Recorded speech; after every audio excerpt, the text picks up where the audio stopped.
ওর কাছে যে যাচ্ছে সে আর ফেরে না। দেখো তো কত বড় জাদুকর। গেলে দেখছে আল্লাহর ওলি নামাজ পড়ে বৈঠকে তাসাউফ পড়ছে, আত্তাহিয়াত পড়ছে। এই জাদুকরটা গিয়ে বলছে, ও ফকির সাহেব, মস্তানি তো আর জায়গা পাও না। আল্লাহর ওলি চেয়ে বলছে, কে রে তুই? বলছে, কে মানে আমি পৃথিবীর বিখ্যাত জাদুকর, ভ্যানিশ করে দেব। হুজুর আর একবার তাকালেন। কি বলবো মুসলমান, ইতিহাসে পাওয়া যায় হুজুর দুবার তাকাবার পরে ওই জয়পাল জাদুকর শুধু জমিনে পড়ে আর ওঠে আচার মারে। কে জানো ধরে আচার মারে। সঙ্গীরা বলে, হুজুর মরে যাবে, বাঁচবে না। বলে, আমি কি করব হুজুর, দেখেন না মরে যাবে। আল্লাহর ওলি বলছে মরবে না। ওই সময় খাজা গরিবে নেওয়াজ বলছে, যাও যাও ওর কানে একটু বলে দাও, যায় কলমা লা ইলাহা ইল্লাল্লাহ মুহাম্মাদুর রাসূলুল্লাহ যদি পড়ে নেয় ও সুস্থ হয়ে যাবে, সুস্থ হয়ে যাবে। জয়পাল জাদুকর আমার নবী পাক সাল্লামের কলমার বাণী খাজা গরিবে নেওয়াজের লোকটা গিয়ে বলে দিলেন, পড়ে নিলেন, শান্ত ঠান্ডা হয়ে গেলেন। ফকির সাহেব তখন আর হুজুর ছাড়া কিছুই বলে না। হুজুর আমি আপনার দরবার থেকে আর যাব না। আর একটু জোরে বলুন সুবহানাল্লাহ। এই ফকির সাহেবের কাছ থেকে মুসলমান হয়ে গেল। পিতৃরাজ আবার শুনলো যে জয়পাল মুসলমান হয়ে গেছে। চালাকি দেখেছে, জয়পাল মুসলমান হয়ে গেছে। পিতৃরাজ বলে, সর্বনাশ, এই অজয়পাল তুমি যাও, তুমি শেষ, খবরদার যেন কাবু হয়ে যাও। আল্লাহর ওলি আবার বসে আল্লাহর জিকির করেন, তাসবিহ পড়েন, দরুদ শরীফ পড়েন। ও মুসলমান, আল্লাহর নবীর সাথে দরুদ পড়ে ওই অজয়পাল এসে বলছে, ফকির সাহেব বাঁদরামি করার জায়গা পাও না। আল্লাহর ওলি বলছে, কে রে তুই? বলছে, আমি পৃথিবীর বিখ্যাত জাদুকর অজয়পাল। ও মুসলমান ইমানদার, অজয়পালের কি করছে জানো?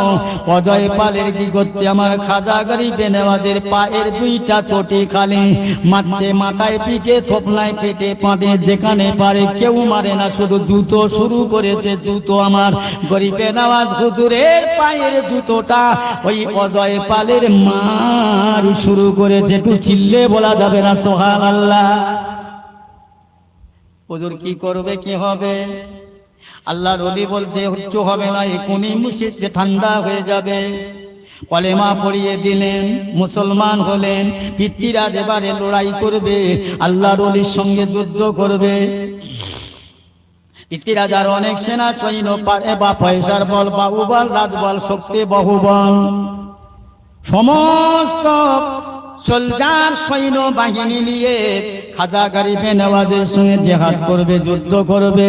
আমার আল্লাহর ওলি কি করলেন? সূরা ইয়াসিন শরীফ, কোরআন শরীফের সূরা ইয়াসিন শরীফ তেলাওয়াত করতে লাগলেন। ইয়াসিনুল কোরআনিল হাকিম, ইন্নাকা আলা মিনাল মুরসালিন আলা সিরাতিম মুস্তাকিম, তানজিলাল আজিজির রহিম, লিতুনজিরা কামাম্মা উনজিরা আবাহুম ফাহুম গাফিলুন। এইভাবে হুজুর তেলাওয়াত করা হয়ে গেল। আল্লাহর ওলি বললেন, আল্লাহ পাক আপনার এই জুলুম বান্দা, জালেম বান্দা, আমার আল্লাহ নবীর হুকুমে এসেছি, আমার মেরে দেবে। আল্লাহর ওলি যেই না সূরা ইয়াসিন তেলাওয়াত করলো, সঙ্গে সঙ্গে চারিদিক থেকে একটা বিরাট পাঁচিল হয়ে যায়, এরিয়া হয়ে যায়। হুজুরের গায়ে ওদের তীর বল্লভ গুলি বর্ষা লাগবে না। আল্লাহর ওলি খাজা মঈনুদ্দিন চিশতি রাহমাতুল্লাহ আলাইহির হাতের তসবিহটা একটা করে নিয়ে ছুঁড়ে দেয়। এক একটা তসবিহ দানার আঘাতে হাজার হাজার পিতৃরাজার সৈন্য সে যে বাড়ি পৌঁছে যায়। জোরে বলুন সুবহানাল্লাহ। জোরে বলতে পারেন না সুবহানাল্লাহ? বাবা, নবীর ভালোবেসে, রাসূলুল্লাহর ভালোবাসার বিনিময় এই হয়েছে। একটু মহব্বতে দরুদ আল্লাহুম্মা।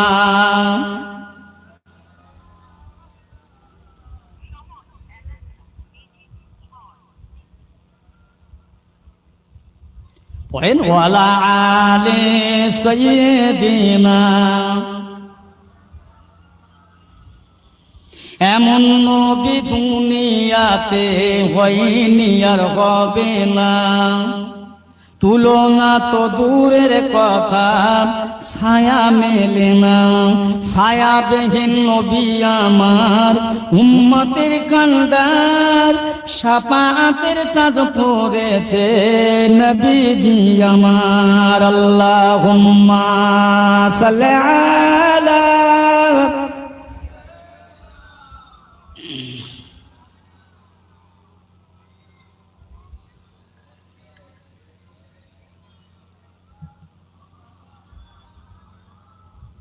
মোহাম্মদ, তুমি গো খোদার পিয়ারা।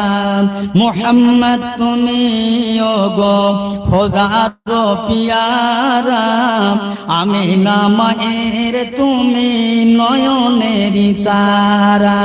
এসেছিলে তুমি গো সেই নিশিরাতে, মুখেতে মধুর পানি কোরআনো যে হাতে। আল্লাহুম্মা জোরে সাল্লি আলা। বরকত হবে, বরকত হবে পড়ে। ওয়ালা আলি।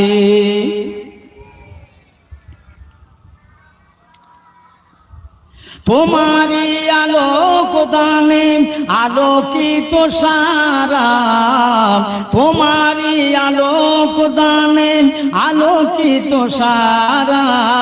তোমারি মধুর প্রেমে দিল পারা পারা। তুমি মুহাম্মদ, তুমি গো খোদার পিয়ারা। আমিনা মায়ের তুমি নয়নেরি তারা। আল্লাহুম্মা সাইয়্যিদিনা ওয়া আলা আলি সাইয়্যিদিনা। বাবু একটু আসেন দিনই, সকলে একটু দাঁড়িয়ে নবীর শানে সালাম পড়ি। অনেক সময় ধরে বসে আছেন আপনারা, একটু সবাই দাঁড়িয়ে সম্মানের সঙ্গে একটু সালাম পড়ি। ইয়া নবী।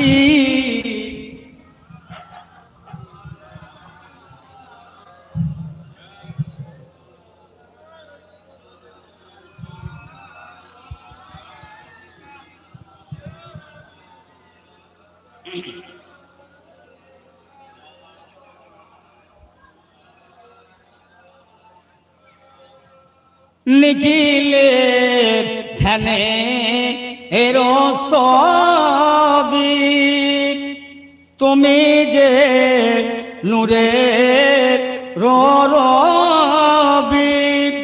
তুমি না এলে দুনিয়ায় আধারে ডুবি তো সবই। ইয়া নবী সালাম, ইয়া রাসূল সালাম, ইয়া হাবিব সালাম আলাইক।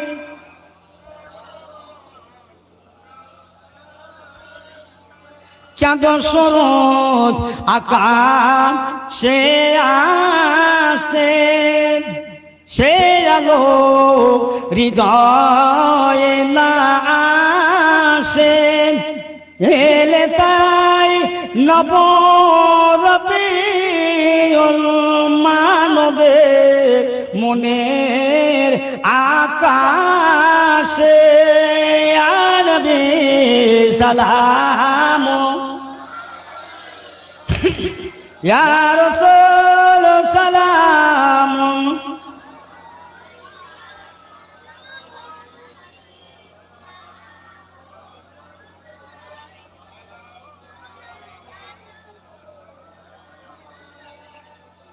হে নবী আমরা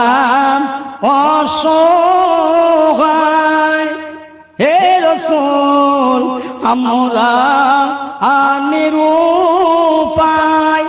মনেতে বড় বেদনা, কবে যাব সোনার মদিনায়। ইয়া নবী সালাম, ইয়া রাসূল সালাম, ইয়া হাবিব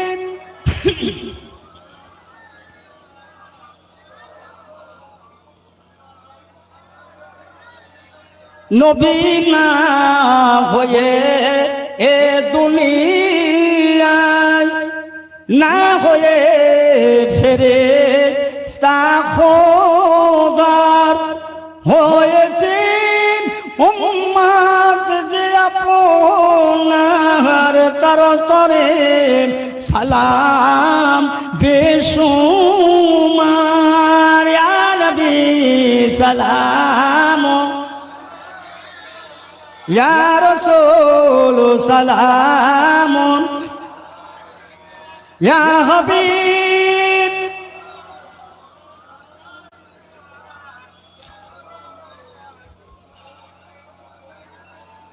আপনারি ওসিলা দিয়া কান্দিলেন আদম মহাওয়া হইল যে মাবুদের দয়া কবুল করিলেন দোয়া ইয়া নবী সালাম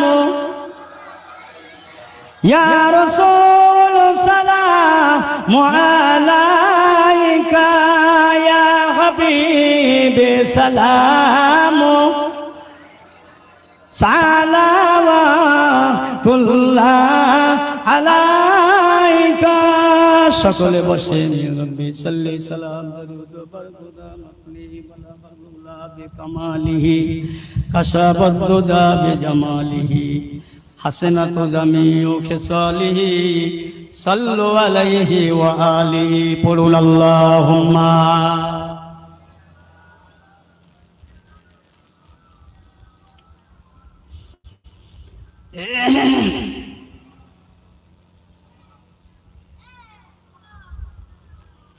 আল্লাহুম্মা সাল্লি আলা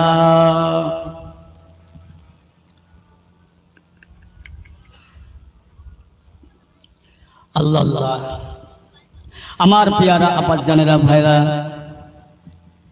দীর্ঘক্ষণ আলোচনা নয় নবীর কথা বলে শেষ নেই আমার হুজুরের কথা শেষ নেই এখন আসুন ইনি কত বড় নবী ছিলেন কত বড় মাপের মানুষ ছিলেন মহান নবী মহান নেতা একদল আলেমরা ওয়াজ করতে করতে বলে কি জানেন নবী নবুয়াত পেয়েছে 40 বছর বয়সে বোকা লোক এই পাগলা নবী নাকি 40 বছর বয়সে নবী আরে 40 বছর বয়সে আমার নবীর কাছে ওহী এসেছে নয়ন নবী মার পেটে থেকে আল্লাহ নবী করে পাঠিয়েছে বলেন না সুবহানাল্লাহ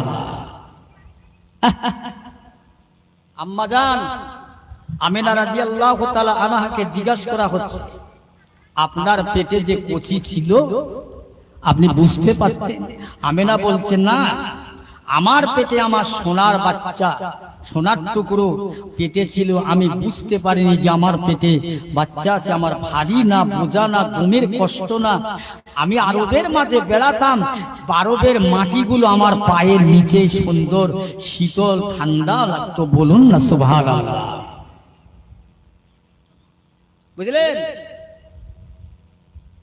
তা আল্লাহ পাকের দয়া সেই নবীর উম্মত আমরা হতে পেরেছি এটাই বড় কথা অন্য কিছু না আজকে দেখেন যদি আল্লাহ আমাদের ইহুদির ঘরে পাঠাতেন টুপির দরকার হতো এখানে বসতে লাগতো না ওদের সমাজে ওদের ধর্মকে করতে হতো এখন কথা হচ্ছে সবথেকে বড় জিনিস হচ্ছে আল্লাহর কসম করে বলছি দুনিয়ার অবস্থার দিকে লক্ষ্য করুন আপনারা জ্ঞানমান মানুষ বুদ্ধিমান মানুষ বুঝদার মানুষ কিতাব কুতুব পড়া মানুষ আপনারা নামাজি মুসল্লি মানুষ অনেক মাস্টার অনেক ডাক্তার আছে বোঝার দুনিয়া বুঝিয়ে দেয় দুনিয়াটার হাল অবস্থা দেখে আল্লাহ নবী যে সমস্ত কথাগুলো বলে গেছে তা আজ হচ্ছে তাই হচ্ছে তাহলে অন্তত ঈমান নিয়ে কবরে যাবার চেষ্টা করুন নবী বললেন মান তামাসসাকা বিসুন্নতি ইন্দা ফাসাদা উম্মতি মিআতা কাতাবালা শাহীদ আল্লাহ নবী বললেন এমন একটা জামানা হবে সময় হবে ফিতনা ফাসাদের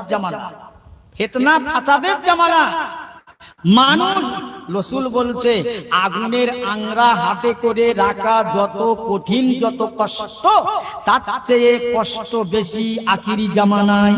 নবী বলছে ঈমান নিয়ে বেঁচে থাকা, কবরে যাওয়া। আমার নবী বলছে ওই সময়, ওই ফিতনার জামানায় এই দুটো ছেলে না, আমার ভাইরা দোস্তেরা, এই কাছে উঠে যা, উঠে যা, উঠে যা, বিয়া তুমি করিস না, যা। ঘুম নেই, নিদ্রা নেই, চুপ কর বাবা, হয় উঠে যা না চুপ করে বস। আমি কথা বলবা, তোরা কথা বলিস, তুই মনে করছিস শুনতে পায় না নাকি? হ্যাঁ, তোরা কথা বলছি, আমি কথা বলছি, মনে করছে আমরা এই ফাঁকে কথা বলছি, লোক বুঝতে পারছে না। চুপ করে বসো, চুপ করে বসো। তাহলে ভাই আমার দোস্তেরা কি বলছিল, সেই নবীর ভালোবাসার মানুষ হবার একটাই কথা, মানুষের মতো মানুষ হও। নবীর যেটা করেছে আল্লাহর নবী, আল্লাহ নিজেই বলেছে লাকাদ কানা লাকুম ফি রাসূলিল্লাহি উসওয়াতুন হাসানা। আমার নবীর আদর্শ, কৃষ্টি কালচার, আমার নবীর ওটা বসা, খাওয়া দাওয়া, দুনিয়াদারি, সমাজ সমাধিকতা, রাজনীতি, এইটাই তোমরা ফলো করো, আর কোনো দিকে না। আমার নবী যেটা করেছে তোমরা সেটাই করো, যেহেতু তোমরা মুসলমান। তা মুসলমান হয়ে টুপি মাথায় দিয়ে এখানে বসতে পেরেছি, এটা বড় শুকরিয়া আল্লাহর দরবারে। বলুন আলহামদুলিল্লাহ। এই জোরে বলেন আলহামদুলিল্লাহ। যদি ইহুদির ঘরে পাঠাতেন টুপি মাথায় দিতে হতো, খ্রিস্টানের ঘরে পাঠাতে টুপি মাথায় দিতে হতো, তাহলে পপুঞ্জু আশ্রয় কোন অন্য ধর্মে, আল্লাহ শুকরিয়া। এই নবীকে মানবেন, ঘরে বরকত হবে, হবে না? একটু বলে যাই, আল্লাহ রাসূল আল্লাহর হবে, খন্দকের যুদ্ধ হবে, খাল কাটছে, মাটি কাটছে, মক্কার মানুষ পারে না যায়, মদিনার মানুষ পারে না আসে। আল্লাহ রাসূলের হাজার শত শত সাহাবীরা মাটি কাটে, আমার নবী নিজে হাত লাগায়, কোদাল কোপায়, মাটি মাথায় করে বয়। আমার রাসূলুল্লাহর একদিন, দুদিন, 3 দিন, 4 দিন, 1 শ্বাস, 2 শ্বাস, 3 4 4 শ্বাস খাওয়া নাই, পেটে পাথর বেঁধে রাসূলুল্লাহর পেটটা সমান হয়ে গেছে। আল্লাহ নবীর প্রিয়তম সাহাবী হযরত জাবের রাদিয়াল্লাহু তাআলা আনহু বাড়িতে গেলেন, বিবিকে ডাকছেন, ও বিবি সাহেবা এদিকে শোন, একবার বলো না আমাদের ঘরে কিছু খাবার আছে কিনা? বলে হ্যাঁ। কি আছে? 1 কেজি আটা আছে, একটা ছোট্ট বকরি আছে। আমি প্রায় বলি, আজও বলছি, এইটা যাও। ও প্রাণ প্রিয় স্বামী যান, আল্লাহ নবীকে দাওয়াত করবেন, একজন তালবেলেন নবী কিংবা একজন সাহাবী, আর বেশি নয়। হযরতে জাবের রাদিয়াল্লাহু তাআলা আনহু ছোটাছুটি, দৌড়াদৌড়ি করে আমার রাসূলুল্লাহ মাটি কাটে। হযরত জাবের গিয়ে দাঁড়ালেন, ইয়া রাসূলুল্লাহ, হাবিবাল্লাহ, আমাকে বেয়াদবি মাফ করবেন, ক্ষমা করবেন, একটু দাঁড়িয়ে যান, একটু দাঁড়ান, আমার আপনার সঙ্গে আমার দুটো কথা আছে। বলো না বাবা। ইয়া রাসূলুল্লাহ, হাবিবাল্লাহ, আমি জাবের আপনাকে দাওয়াত করলাম, আমার বাড়িতে একসাথে খাওয়া দাওয়া করবেন। বাবা যাবে, কি আছে ঘরে? হুজুর 1 কেজি আটা, একটা ছোট্ট ছাগলের বাচ্চা। তাই বলছে, হ্যাঁ যাও। আল্লাহ রাসূল কি করেন? নিজে দাঁড়িয়ে বলছে, খন্দন কাটাওয়ালারা, ও কোদাল কোপানেওয়ালারা, ও মধু মুখেরা, শোনো বাবারা, বাবারা, আজ আমার প্রাণ প্রিয়তম সাহাবী হযরত জাবের আমাদের সবাইকে দাওয়াত করলে, বাবা সবাই দাওয়াত কবুল করো। একটু জোরে বলা যাবে না সুবহানাল্লাহ? জাবের বাড়ি যাও বাবা, যাও। আল্লাহ নবী বলছে, যাও, ছাগলটা জব করো, আটাটা সামনে, রুটিটা বানাবে না, তরকারিটা জাল দেবে না, আমি যাব তারপরে, যাও। হযরত জাবের রাদিয়াল্লাহু খুব চিন্তায় পড়ে গেলেন। 1 কেজি আটা, একটা ছোট্ট ছাগল, চিন্তা হবে না? বহু সাহাবীরা বাড়ি গেলেন। বাড়িতে গিয়ে বিবিকে বলছে, এই লাও, তুমি সামলাও, আমি চলে যাচ্ছি। কেন? আর বলো না। কেন সে কথা বলা যাবে? এই বলো না কি হয়েছে। ও আমার প্রাণ প্রিয় বিবি, 1 কেজি আটা, একটা ছোট ছাগলের বাচ্চা, তুমি বলে দিলেন, সেই মতো দাওয়াত করলাম। নবীকে দাওয়াত করার সঙ্গে সঙ্গে 3 থেকে 350 সাহাবী মাটি কাটতে বিবির সবাইকে দাওয়াত করলো। আমি তো হোপলেস হয়ে যাই, আমি তো বড় ভাবতে লাগলাম কি হবে। জাবেরের বিবি খুব চালাক। আচ্ছা বলো তো, আমাদের খাবার পরিমাণটা কি নবী শুনেছে? আরে হ্যাঁ গো, হ্যাঁ শোনবার পরেও দাওয়াত দিয়েছে। হ্যাঁ, এই আর কোনো চিন্তা নাই, জোরে বলুন না সুবহানাল্লাহ। নবী যখন এই খাবারের পরিমাণ শুনে দাওয়াত দিয়েছে, ভাবনা কোথায়? চলে যাবেন কেন? দাঁড়ান না।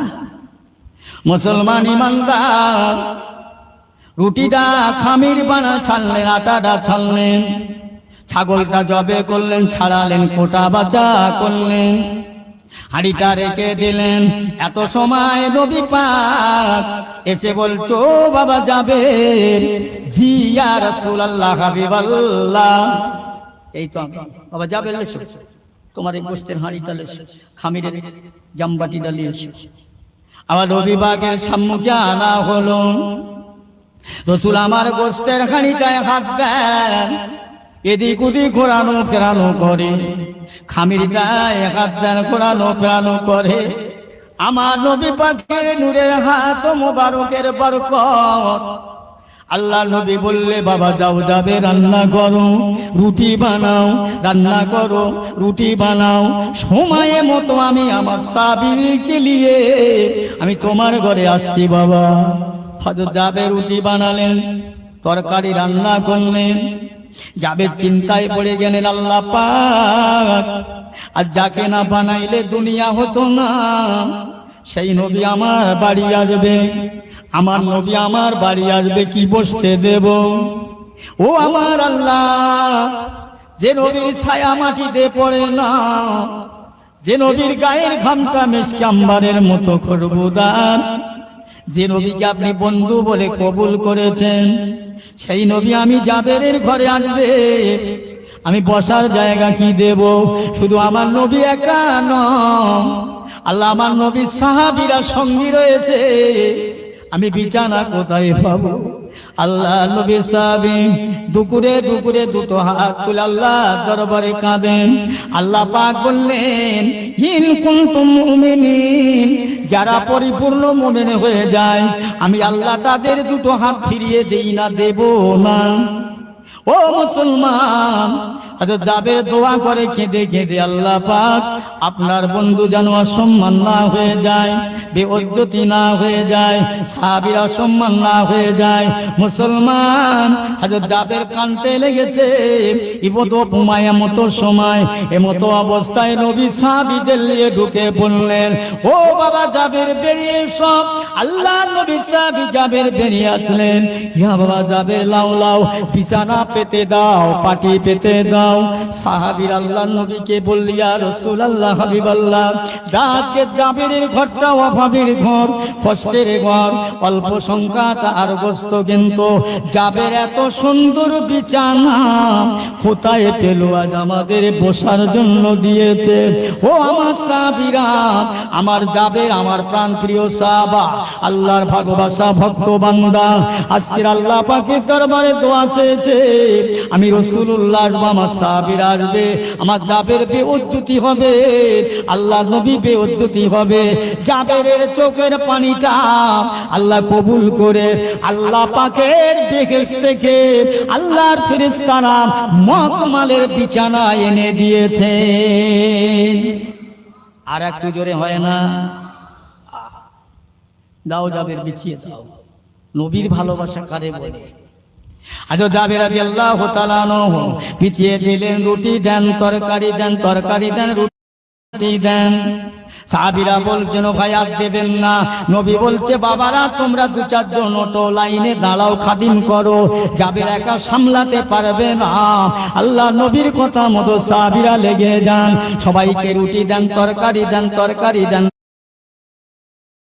রুটি দেন। খেতে খেতে খেতে খেতে, ও বাবা জাবের আর দেবেন না, আমরা প্রচুর খেলাম, খেয়ে আমার খেয়ে আমাদের আশুদা মিটে গেছে, আর আমার খাবার চাহিদা নাই। আল্লাহ নবী জিজ্ঞাসা করলে, বাবা যাবে, আর কি তোমার পাত্রে রুটি আছে, হাঁড়িতে তরকারি আছে? ইয়া রাসূলুল্লাহ, হাবিবাল্লাহ, এখনো যা রুটি তরকারি আছে, এখনো যতটা লোক খেয়েছে ইনশাআল্লাহ অতটা লোক খেতে পারবে। জোরে বলুন সুবহানাল্লাহ।